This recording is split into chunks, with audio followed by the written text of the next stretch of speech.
If you're looking to take to the skies in style, look no further than the Cuban 800.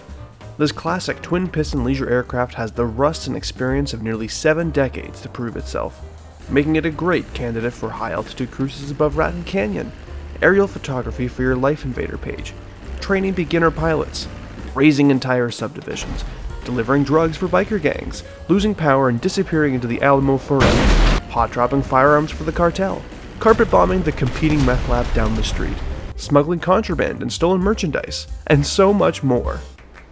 It's a safe bet to assume Occam's razor when you see one of these things looming over the Sonora Desert.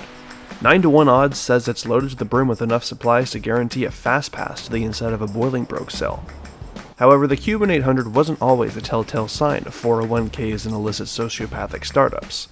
The plane was also the starting point for Western's post-war aviation market.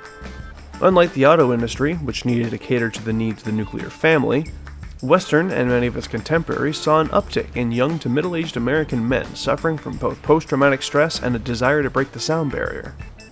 By the end of WW2, the Air Force had grown about 40 times its pre-war size. Within the span of 9 months, farm boys used to harvesting corn in the Midwest found themselves hurtling through the skies above Europe and the Pacific in 200-mile-per-hour dogfights, where even the slightest mistake spelled a fiery demise. Many of the ones who made it out shared both an insatiable lust for speed and a blatant disregard for self-preservation. And Western tried its best to answer this call with the Cuban, safe enough to pass standards, yet complex enough to kill you before you can even radio out for help.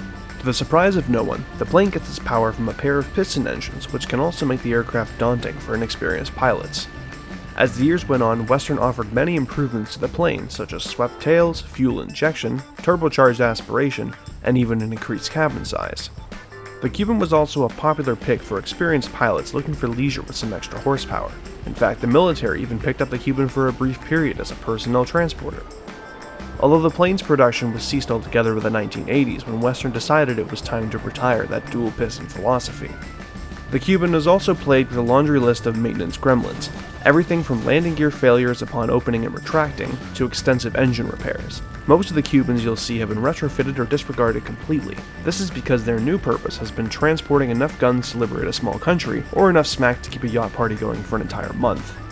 The plane also came with its own designated plastic baggie for keeping track of all those pesky rivets which pop from the fuselage. Inside the Cuban is about as bog standard as you can imagine. You get back seats, easily removable to install bay doors for package and payload dispensing, front seats, and controls. Not exactly the von Krastenberg, but what can you expect? The thing's already heavy enough. Where performance is concerned, you get what you pay for.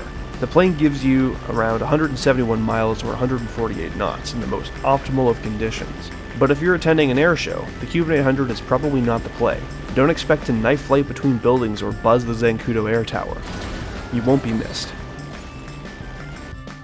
Fact of the matter is, the Cuban 800 is a police magnet because of how many smugglers swear by these things. If you so much as ping on local law enforcement's radar in a Cuban, you're pretty much guaranteed a forceful inspection.